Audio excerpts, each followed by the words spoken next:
آئے ہم اپنی پاک عبادت کا آغاز کرتے ہیں۔ خدا باپ اور بیٹے اور روح القدس کے نام سے آمین۔ خداوند آپ سب کے ساتھ ہو۔ عزیز مومنین، کلیسیا سال کے دوران 17ویں اتوار ہم سب کو دو عنوانات سے روشناس کراتی ہے۔ پہلا، حکمت جو خدا کی عطا کردہ چیزوں میں شامل ہے، جس کے پانے سے ہم خدا کی بادشاہی میں اعلیٰ مقام حاصل کر سکتے ہیں۔ ہر شخص حکمت سے معمور ہونا چاہتا ہے۔ دوسرا، خدا کی بادشاہی میں جس میں ہم اپنا اپنا کردار پاتے ہیں۔ آج کے کلام لتوریہ کے ذریعے خدا کی بادشاہی کو 3 مثالوں کے ذریعے بیان کیا گیا ہے۔ پہلا، مخفی خزانہ، بیش قیمت موتی، مہاجال۔ تینوں کے ذریعے ہم خدا کی بادشاہی کو بآسانی جان سکتے ہیں۔ آئے عزیزو، خدا عظیم سے خاص فضل حاصل کریں تاکہ ہم خدا کی بادشاہی کو پانے کے لیے اپنے آپ کو تیار کریں۔ توبہ کا عمل۔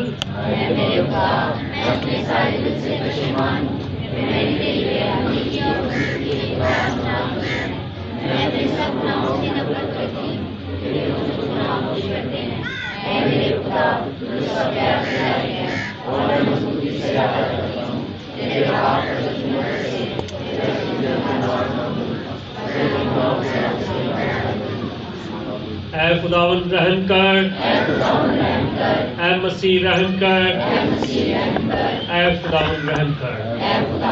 دعا کے لیے اپنے سروں کو جھکائیں۔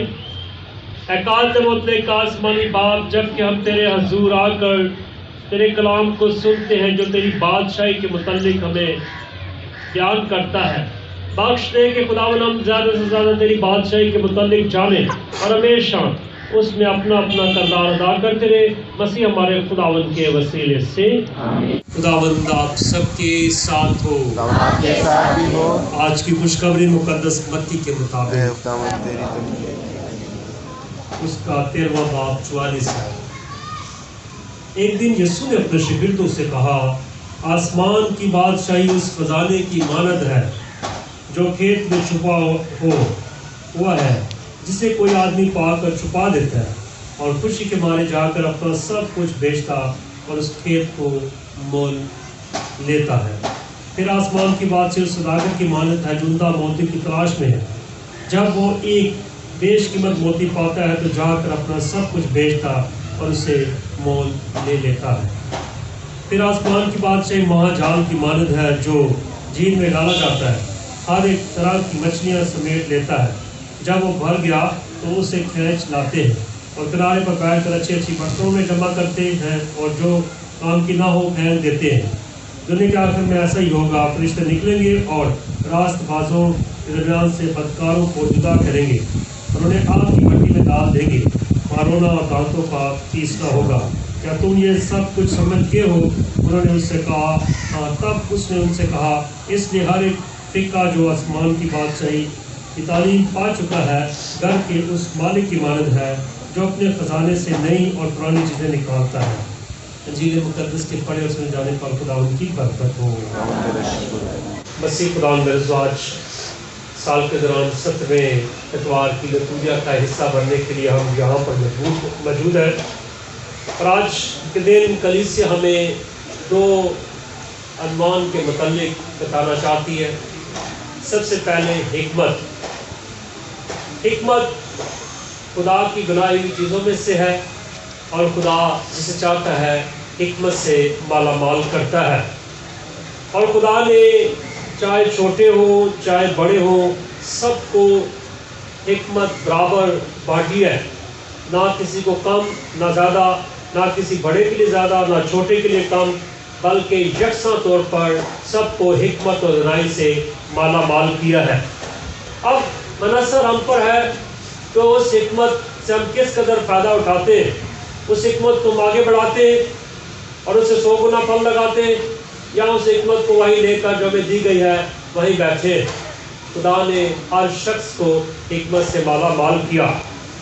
خدا انسان کے بہت قریب ہوتا ہے، اور جب خدا انسان کے بہت قریب ہوتا ہے اور خدا اس سے پیار کرتا ہے اور انسان راست باز زندگی گزارتا ہے، تو خدا خود انسان سے پوچھتا ہے کہ بتا اب تیری مرضی کیا ہے، کہ میں تجھے کیا دوں۔ اگر ہم سے کوئی سوال پوچھے تو شاید ہم میں سے بہت سے حکمت کی طرف بھی اشارہ کریں اور بہت سے لوگ دنیاوی چیزوں کی طرف بھی کوشاں ہو، چاہے اس میں گھر ہو، چاہے اس میں مکان ہو، چاہے اچھی گاڑی ہو، اچھا روزگار ہو اور اس کے ساتھ منسلک بہت سی چیزیں. مگر خدا کے بندہ سلیمان بادشاہ سے جب خدا پوچھتا ہے کہ میں کیا تجھے دوں، تو اس نے کیا جواب دیا؟ کیا مانگا خدا سے؟ کس بات کا انتخاب کیا؟ کیا مانگی؟ حکمت مانگی. اگر آپ سے خدا یہ پوچھتا ہے کہ آپ کو کیا چاہیے، تو آپ میں سے کیا جواب ہوگا؟ چوائس اگر خدا دے دیتا ہے، آپ راست باز زندگی گزارے، خدا ان کے قوانین کو مانے، خدا کے ساتھ منسلک رہے، تو آپ خدا سے کیا مانگیں گے؟ اب یہ کہنا کہ ہم حکمت مانگیں گے، یہ تقریباً اتنا اچھا نہیں ہوگا. ہم اپنی زندگی کی آسائشیں مانگیں گے. کوئی اچھا گھر مانگے گا، کوئی اچھی گاڑی، کوئی اچھا موٹر سائیکل اور کوئی اچھا موبائل مانگے گا، اچھا مہنگا والا، جس سے اچھی مووی وغیرہ تصویریں وغیرہ بنے. یاد رکھیں یہ دنیا کی چیزیں اس دنیا ہی میں رہ جائے گی. خدا سے مانگنا ہے تو اس کا فضل، اس کا ابر اور اس کا بسا مانگنے کی ضرورت ہے.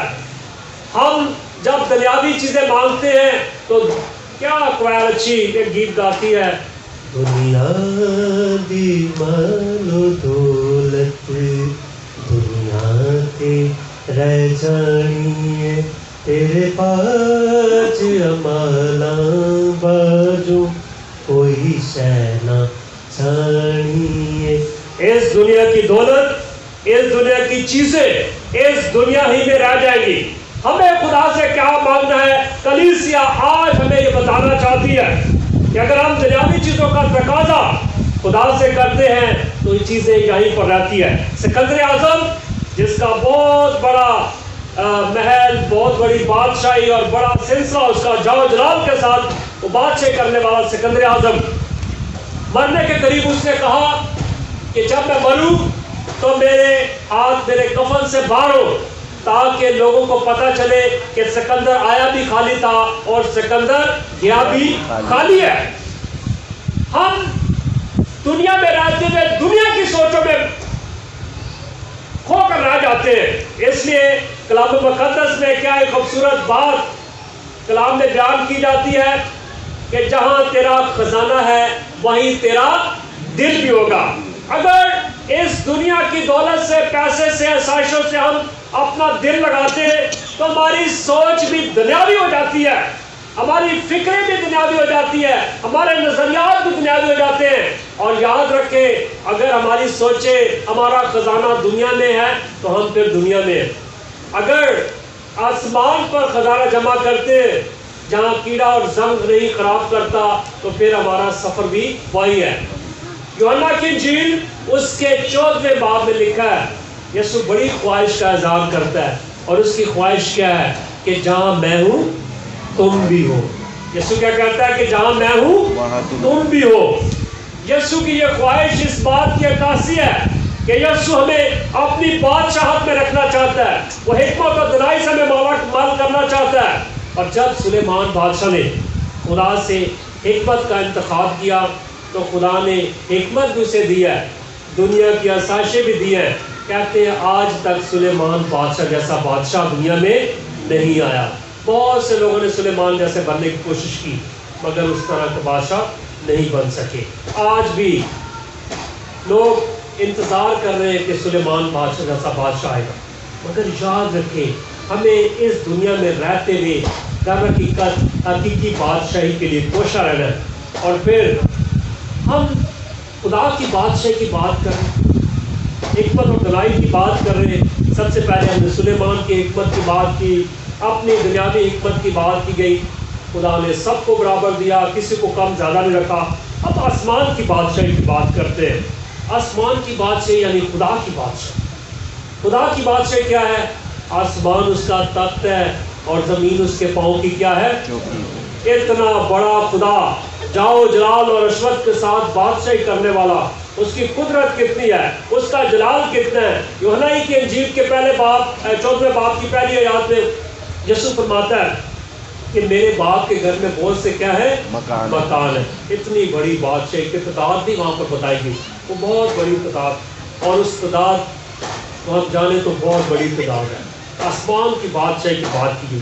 آج کی کلام لتوریہ میں 3 مثالوں کے ذریعے جو ہے بیان کیا گیا خدا کی بادشاہی کو۔ سب سے پہلے مخفی خزانہ، یعنی چھپا ہوا خزانہ، خدا کی بادشاہی کو چھپے ہوئے خزانے سے جو ہے تشبیہ دی گئی ہے کہ کوئی ایسا شخص جو اس خزانے کو پاتا ہے، جو کھیت میں چھپا ہوا ہے، جو کوئی آدمی اسے چھپا دیتا ہے اور خوشی کے مارے اپنا سب کچھ جا کر بیچ دیتا ہے، مال متاع ہر چیز جو ہے بیچ دیتا ہے اور اس خزانے کے لیے تیار ہو جاتا ہے اور ہر قیمت پہ وہ خزانہ حاصل کرتا ہے۔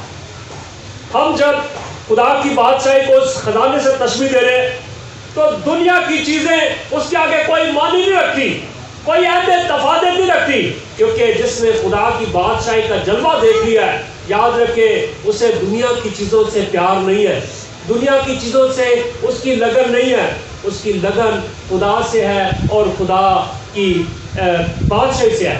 اور خدا کی بادشاہی سے ہم جب منسلک ہوتے ہیں تو یاد رکھیں ہم اسی کے ساتھ منسلک ہو جاتے ہیں، دوسری چیزوں میں ہم اپنا وقت نہیں دیتے۔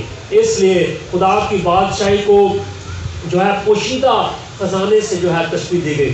آج ہمارے پاس اگر بہت سا خزانہ آئے تو یاد رکھیں ہم اس کی طرف لپکیں گے، انسانی فطرت ہے، مگر خدا کی بادشاہی کو ایسے چھپے ہوئے خزانے جس کے لیے جستجو کی جاتی ہے، جس کے لیے تب و دو کی جاتی ہے، جس کے لیے کوشش کی جاتی ہے، کہا گیا کہ جب ہم اس خزانے کے لیے اتنی کوشش کر سکتے ہیں وہ تو خدا کی بادشاہی کے لیے ہم کس قدر جو ہے کوشش کر سکتے ہیں۔ اس کے بعد خدا کی بادشاہی کو بیان کرنے کے لیے پھر کہا گیا پھر آسمان کی بادشاہی اس سوداگر کی مانند ہے، سوداگر جو سونے جواہرات کا کام کرتا ہے، ہیرے جواہرات کا کام کرتا ہے، جو عمدہ موتیوں کی تلاش میں ہے، اس کی بڑی تلاش ہے کہ عمدہ موتی تلاش کیا جائے، اور جب وہ بیش قیمت موتی پاتا ہے تو جا کر اپنا سب کچھ بیچتا ہے۔ خدا کو پانے کے لیے، خدا کی بادشاہی کو پانے کے لیے، اس کے لیے پیچھے یہ بات کی گئی کہ حلق پر ہاتھ رکھ کر پیچھے دیکھنے والا کامیاب نہیں ہے، سب کچھ بیچنا پڑتا ہے، سب کچھ چھوڑ دینا پڑتا ہے۔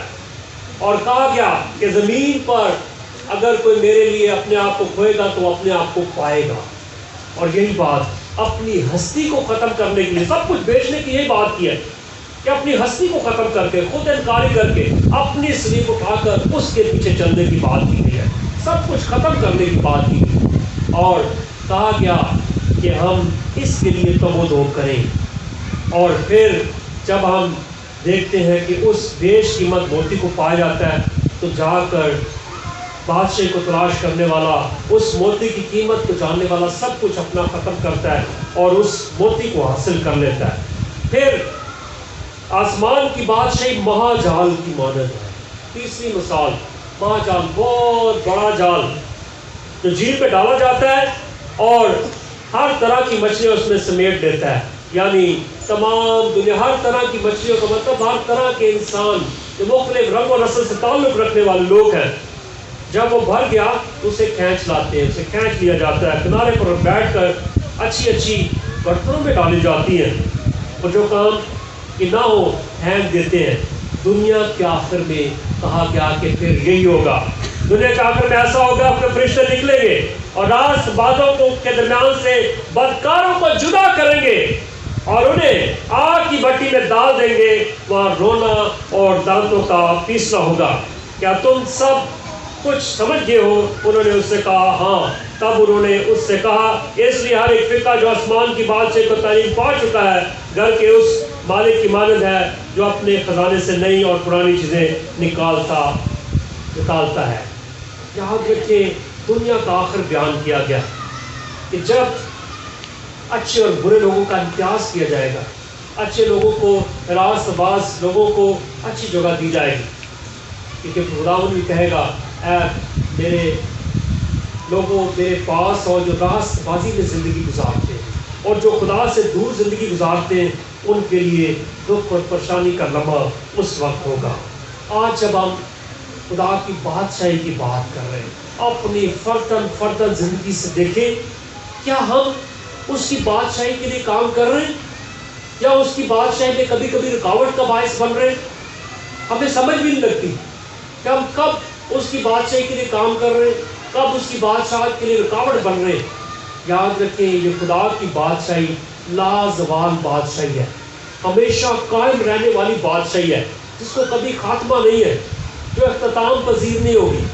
اور آج کے دن کلیسیا ہمیں یہ موقع فراہم کرتی ہے کہ ہم اس بات کو اپنے ذہن میں رکھیں کہ اس بادشاہی کے لیے ہمیں اپنے آپ کو تیار کرنا ہے، اور جب اپنے آپ کو اس بادشاہت کے لیے تیار کرنا ہے تو ہمیں کچھ چیزوں کا خیال بھی رکھنا ہے کہ ہم راست باز زندگی گزاریں، خداوند کے ساتھ منسلک ہوں، تاکہ اس کی بادشاہی میں اپنا اپنا کردار اپنے اپنے اعمال کے ذریعے اس میں داخل ہو سکے۔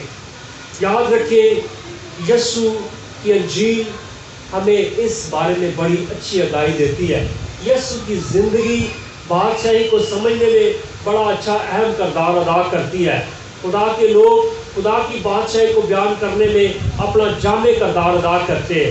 اگر آج بھی ہم خدا کی بادشاہی کو سمجھ نہیں پاتے تو ہم پر ایک سوالیہ نشان ہے کہ آج تک ہم خدا کی بادشاہی کو سمجھے ہی نہیں کہ خدا کی بادشاہی کیا ہے۔ کیونکہ کس طرح خداوند کی دعا ہم کہتے ہیں کہ تیری کیا ہے، بادشاہی آئے، ہماری دعاؤں میں اس بات کی عکاسی نظر آتی ہے کہ ہم خداوند کی بادشاہی چاہتے ہیں، اور خداوند کی بادشاہی امن کی بادشاہی ہے، سلامتی کی بادشاہی ہے، سکھ اور سکون کی بادشاہی ہے، حلیمی اور عاجزی کی بادشاہی ہے۔ جب خداوند یسوع مسیح یروشلم میں شاہانہ طور پر داخل ہوتا ہے تو کس جانور کی وہ سواری کرتا ہے؟ کس جانور کی سواری کرتا ہے؟ جی، گدھے کے بچے کی سواری کرتا ہے، اور بتاتا ہے کہ میری بادشاہی اس دنیا کی نہیں۔ یاد رکھیں، یسوع کی بادشاہی اس دنیا کی نہیں ہے، اس لیے وہ چاہتا تو کسی طاقتور جانور پر بھی جو ہے سوار ہو کر یروشلم میں داخل ہو سکتا تھا، مگر یسوع ایک حلیم جانور پر جو ہے بیٹھ کر یروشلم میں داخل ہوتا ہے، جو حلیمی، اور جب بھی کوئی بادشاہ گدھے کے بچے پر بیٹھ کر داخل ہوتا شہر میں تو وہ سمجھا جاتا کہ یہ امن کا پیغمبر ہے، یہ صلح کرنے کے لیے آیا ہے۔ اور یسوع نے بھی اسی طرح کیا۔ جب یسوع کو اس صورت میں وہ دیکھتے کہ یسوع گدھے کے بچے پر بیٹھ کر آتا ہے، یہ کیسا بادشاہ ہے۔ یاد رکھے، یسوع کی بادشاہی لازوال بادشاہی، اور ہم اس کو سمجھ نہیں پائے۔ یسوع بھی ایک بادشاہ جس نے وہ تاج پہنا ہے جو آج تک کسی بادشاہ نہیں پہنا۔ یسوع نے کون سا تاج پہنا؟ تو بتائے گا کون سا تاج؟ کون سا تاج؟ یسوع نے کانٹوں کا تاج پہنا ہے جو آج تک کسی بادشاہ نے نہیں پہنا۔ اور یسوع کی بادشاہی، یاد رکھیں، ایسی بادشاہی ہے جس نے بادشاہ کانٹوں کا تاج پہنتا ہے، اور ہماری زندگیوں سے بھی یہ چاہتا ہے کہ ہم اس کانٹوں کے تاج کی، جو اس کی بادشاہ ہونے کا اعلان تھا، اس بات کے لیے وہ واقعی بادشاہ تھا، مگر اس نے ثابت کیا کہ وہ دنیا سے، دنیاوی بادشاہ سے مختلف بادشاہ ہے۔ اور واقعی یسوع نے اپنی مثالی زندگی کے ذریعے ثابت کیا کہ اس کی بادشاہی کیسی ہے، اس کی عمل کی بادشاہی ہے۔ اس کی بادشاہی میں کہا گیا کہ کوئی تیرے ایک گال پر تھپڑ مارے تو دوسرا بھی اس کی طرف پھیر دے، گالی کھا کر بھی اس نے گالی نہیں دی، منہ پر تھکوا کر بھی اس نے کسی کے لیے برا نہیں چاہا۔ اس کی بادشاہی امن کی بادشاہی ہے، صلح اور سلامتی کی بادشاہی ہے۔ اور جب ہمیں اس بات کا فضل دیا گیا ہے کہ ہمارے بپتسمے کے ساتھ ہمیں نبی، کاہن اور بادشاہ ہونے کے لیے مسا کیا گیا ہے، کتنی بڑی بات کہ بپتسمہ ہی سے ہم شاہی کہنوں کے فرقے میں شامل ہوتے ہیں، اور بپتسمے کے وقت کاہن ہمیں یہ کہتا ہے میں تجھے نبی، کاہن اور بادشاہ ہونے کے لیے کیا کرتا ہوں؟ مسا کرتا ہوں۔ ہم شاہی کہنوں کا فرقہ اس کی بادشاہت میں شامل، اس کے تمام امور میں شامل ہیں، تاکہ ہم اس بادشاہی کو آگے بڑھانے والے بن سکیں۔ اب سوالیہ نشان ہماری زندگی پر ہے کہ اس بادشاہ سے ہمارا کردار کس قدر ہے؟ کیا 30 گنا ہے؟ کیا 60 گنا ہے؟ 100 گنا ہے؟ یا بالکل نہیں ہے؟ ہم جب سے بپتسمہ یافتہ ہوئے ہیں اس وقت سے اس کی بادشاہت کے لیے ہمارا ایک کردار ہے، کیونکہ ہمیں نبی، کاہن اور بادشاہ ہونے کے لیے مسا کیا گیا ہے۔ آئیں خدا سے خاص فضل اور برکت حاصل کریں تاکہ یسوع کی بادشاہی کا ہم احسن کردار ادا کریں اس میں، اور ہمیشہ اس کی بادشاہت کو آگے بڑھانے والے بن سکیں، مسیح ہمارے خداوند کے وسیلے سے۔ قدوس قدوس قدوس خدا یسوع کے خدا، آسمان اور زمین تیرے جلال سے معمور ہیں۔ آج یہ بالا پرشان مبارک ہے وہ جو خداوند کے نام سے آتا ہے۔ آج یہ بالا پرشان۔ اے مہربان باپ، تو واقعی قدوس ہے، تو پاک ہے، اور ہر ایک پاک چیز تجھی سے آتی ہے۔ ہماری اور اپنے بچوں کی دعائیں قبول فرما، پاک روح کو بھیج تاکہ نذرانے پاک اور متبرک ہوں اور ہمارے خداوند یسوع مسیح کا پاک بدن اور خون بنے۔ خداوند یسوع مسیح نے دکھ اٹھانے کے لیے تیار ہو کر اپنے آخری کھانے کے موقع پر روٹی لی، اس نے شکر کیا، روٹی توڑی اور یہ کہہ کر اپنے شاگردوں کو دی کہ تم سب اس میں سے لو اور کھاؤ، یہ میرا بدن ہے جو تمہارے لیے دیا جائے گا۔ اے میرے خداوند، اے میرے خدا۔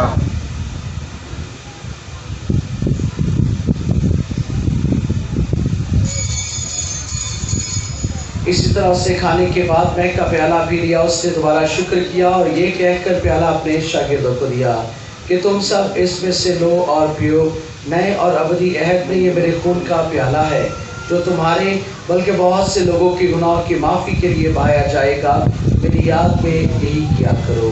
اے میرے خداوند، اے میرے خدا۔ ہمارے ایمان کا بھید۔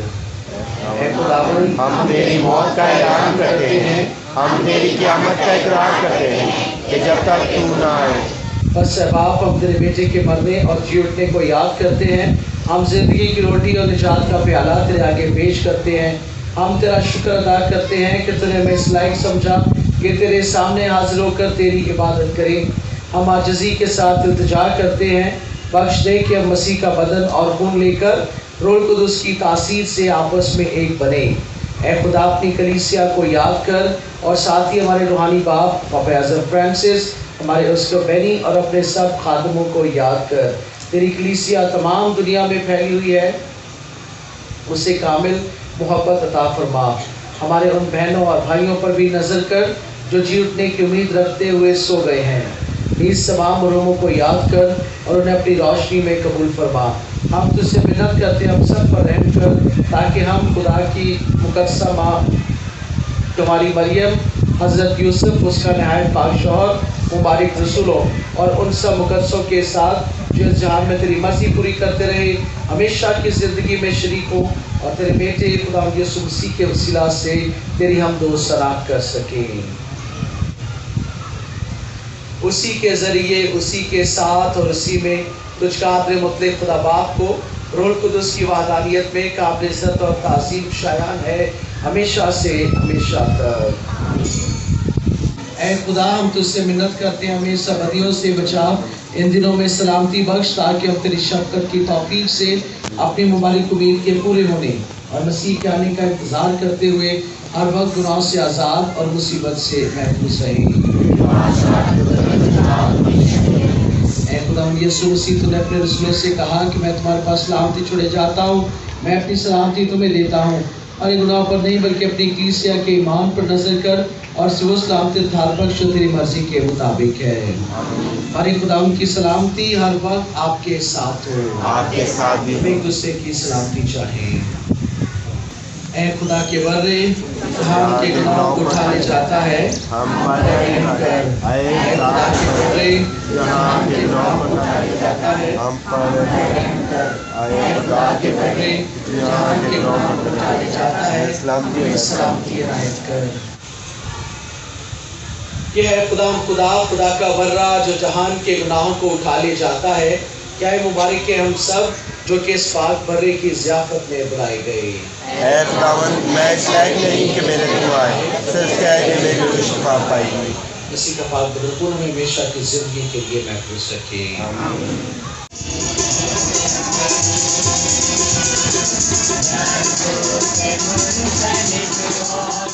کی دائمی یادگار ہے اور جو اس نے خود ہی اپنی انتہائی محبت سے ہمیں عطا کیا ہے، عنایت فرما کہ یہ ہماری نجات کے لیے مفید ہو، مسیح خداوند کے وسیلہ سے۔